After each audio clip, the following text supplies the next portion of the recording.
เศรษฐกิจสปป.ลาวขยายตัว 4.5% หมักม่วงสด90ต้นไปสู่ตลาดจีน จีนเป็นตลาดส่งออกรายใหญ่ของสปป.ลาวเดี๋ยวท่านผู้ชมมื้อนี้มาเบิ่งข่าวๆที่ว่าเป็นข่าวที่ค่อนข้างน่าสนใจหลายเกี่ยวกับเรื่องเศรษฐกิจของลาวนี่ที่มีการได้ร่วมมือเป็นคู่ร่วมชะตากรรมกับสปป.จีนถือว่าได้มีการเติบใหญ่ขยายตัวการส่งออกตลาดใหญ่ต่างๆก็ล้วนแล้วแต่แม่นกับจีนสาธุนะตอนขอให้มีการค้าขายกันและก็ให้ได้เงินได้ค้ำได้หลายให้ประเทศชาติบ้านเมืองหลุดพ้นออกจากสถานะประเทศด้อยพัฒนาให้ถนนหนทางบ้านเมืองเฮาได้มีการพัฒนาประชาชนไปมาหาสู่กันสะดวกสบายนำไหลไฟสว่างถนนหนทางในตัวเมืองนครหลวงเวียงจันทน์เองตามหอมตามซอยตามจุดต่างๆตามบ้านตามเมืองตามแขวงสู่แขวงบ้านสู่บ้านเมืองสู่เมืองก็ขอให้มันได้จบได้งามถ้าหากมีเงินได้เฮ็ดหยังก็ได้ก็ขอให้การค้าลาวเศรษฐกิจของลาวเติบใหญ่ขยายตัวต่อเนื่องสืบต่อตลอดไปมาเบิ่งเศรษฐกิจของสปป.ลาวขยายตัว 4.5% โดยในไตรมาสทำอิฐของปี 2025เศรษฐกิจลาวบรรลุระดับเติบโตอยู่ที่ 4.5% เนื่องมาจากหลายแขนงที่ว่าเป็นปัจจัยขับเคลื่อนทางด้านเศรษฐกิจมีการขยายตัวอย่างต่อเนื่องโดยทางทานดร.บัวคงนามวงศ์รัฐมนตรีหัวหน้าของว่าการสำนักงานนายกรัฐมนตรีได้งานที่กองประชุมกะเกี่ยมให้แก่กองประชุมสมัยสามัญเทื่อที่เก่าของสภาแห่งชาติสุดที่เก่าซึ่งจะจัดขึ้นในมื้อวันที่26มิถุนายน 2025นี้หลายแขนงการที่เป็นปัจจัยขับเคลื่อนที่สำคัญต่อกับเศรษฐกิจของประเทศมีการขยายตัวเช่นแขนงกสิกรรมแม้นว่าได้เพิ่มขึ้น 3.1% ในไตรมาสทำอิฐซึ่งกวมเอา 20.2% ของ GDP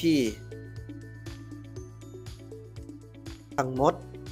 แขนงอุตสาหกรรมได้เติบโตอย่างแข็งแรง 4.7%ลื่นเป้าหมายประจำปี 4.3% และกวมเอา 30.9% ของ GDP ขยายตัวของแขนงการนี้มีความสำคัญต่อกับการขยายตัวทั้งด้านเศรษฐกิจโดยรวมแขนงการบริการก็ได้ขยายตัว 4.7% กวมเอา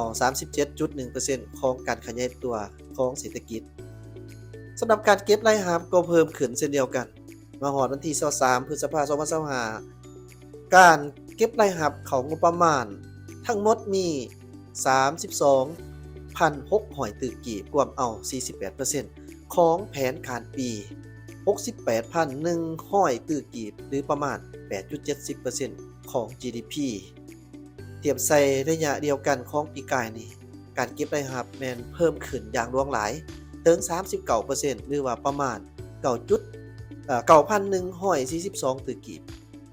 และบทแรงงานของรัฐบาลก็ให้รู้เติมอีกว่าการเก็บรายรับใน6เดือนต้นปี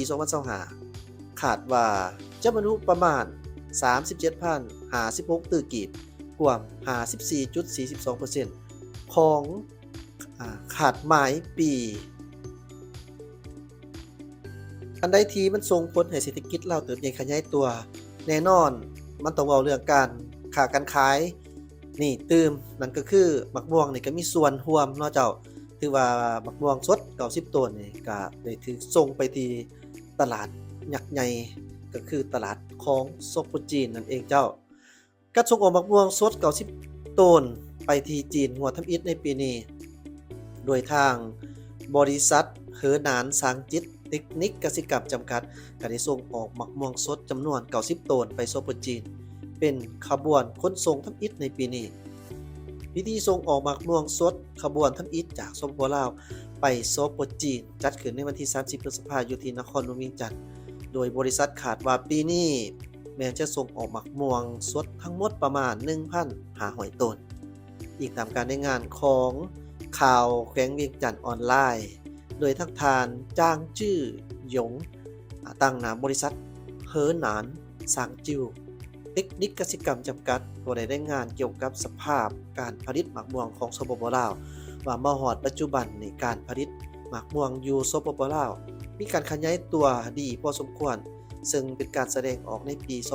2023 ในทั่วประเทศมีเนื้อที่ปลูกมะม่วงทั้งหมด 2,249 เฮกตาร์นอกจากนี้ท่านจางยื้อยงเว้าอีกว่าภายหลังที่ทั้งรัฐบาล2ประเทศลาวและจีนได้ลงนามการส่งออกมะม่วงสดจากสปป.ลาวไปสู่ประเทศจีนในปี 2023 ก็ได้เป็นโอกาสและก็เปิด2ทางในการสร้างมูลค่าการค้าของทั้ง2ประเทศนอกจากนั้นท่านบุญจันทร์กรมบุญญาสิทธิ์หัวหน้ากรมปลูกฝังก็ได้รายงานสภาพการจัดตั้งปฏิบัติขอกำหนดเงื่อนไขทางด้านสุขอนามัยพืชเพื่อกะเกียมส่งออกมะม่วงไปที่ตลาดจีนท่านบอกว่าปัจจุบันควบอยู่ในการมีการซุกยู่การผลิตและก็ปรุงแต่งสินค้าที่มีท่าแห้งและตลาดห้องรับโดยสวมใส่การซุกยู่ส่งเสริมการผลิตกสิกรรมเพื่อทดแทนการนำเข้าพร้อมทั้งเพื่อลดพรการไหลออกของเงินตราต่างประเทศไปต่างประเทศและก็สวมใส่ซุกยู่ส่งเสริมการผลิตกสิกรรมติดพันกับการปรุงแต่งเป็นสินค้าเพื่อส่งออกท่านบุญจันทร์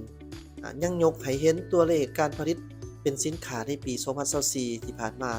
ซึ่งว่าได้ปฏิบัติได้หลายกว่า 11,092,000 ตันเพิ่มขึ้น 14% ซึ่งในนั้นแม่นประเภทสาลีแข็งอ้อยมันต้นหมากกล้วยหมากโม่และก็กาแฟปัจจุบันแม่นว่าได้สำเร็จการลงนามในขอตกลงกำหนดเงื่อนไขทางด้านสุขอนามัยพืชทั้งสองฝ่ายระหว่างลาวและจีนรวมกันทั้งหมด35รายการเขาว่าพิธีเปิดขบวนส่งหมากใหม่สดหรือว่าบักม่วงสดขบวนทำอิฐจากสปป.ลาวไปสู่ประเทศจีนโดยมีทานดินคำหลวงสวรรค์รัฐมนตรีกระทรวงเกษตรกรรมและป่าไม้และทานนางหลีศรีเจินที่ปรึกษาทูตเศรษฐกิจการค้าพร้อมหน่วยภาคส่วนที่เกี่ยวข้องได้เข้าร่วมเมื่อมีการส่งออกหลากหลายปานนี้มีการส่งออกสินค้าของลาวไปตลาดยักษ์ใหญ่แล้วจีนเองก็ถือว่าเป็นประเทศที่เป็นตลาดของสปป.ลาวเป็นตลาดใหญ่ที่สุดที่สปป.ลาวได้มีการส่งออกสินค้า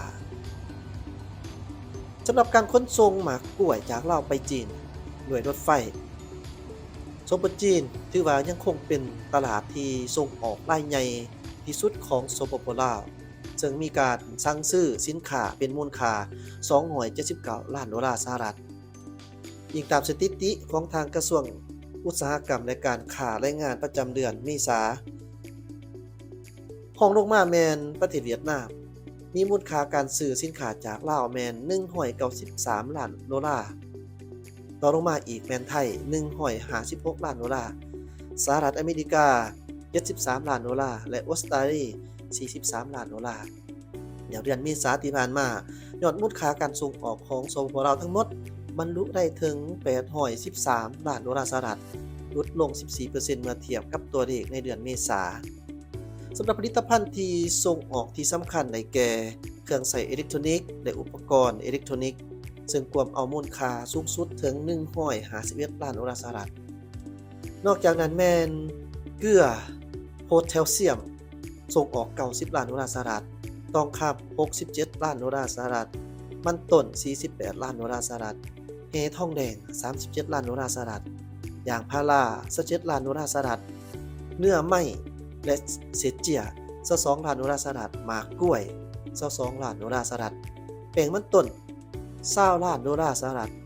และก็ผลิตภัณฑ์เจียและเจีย$4 ล้านสหรัฐนอกจากจีนเป็นตลาดที่ส่งออกได้ใหญ่แล้วในทางด้านการนำเข้า